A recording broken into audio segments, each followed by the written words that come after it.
বন্ধুরা দেখুন, এই যে আজকে আমি কুমড়ো দিয়ে জাল মাছ রান্না করব। তো দেখুন কীভাবে আমি রান্না করি।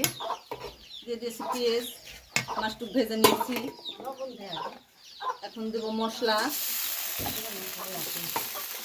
তারপরে দিব লবণ,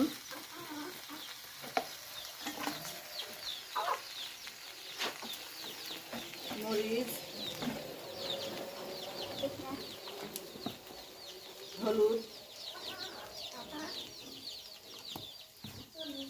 মশলাটা কষিয়ে নিব। তো আমার মশলা কষানো শেষ। দেখুন দিয়ে দেবো কুমড়োটা।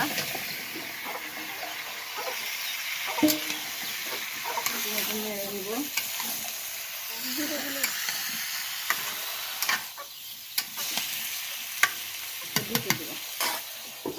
দিয়ে দিব এবার জাল মাছটা, দিয়ে দিলাম। আমাদের গ্রামে এভাবেই রান্না করি। তরকারিটা আমার রান্না করা শেষ। দিয়ে দেবো ধনে জিরের গুঁড়ো হালকা করে। তো এখন নামিয়ে নিব। ঢেলে নিলাম।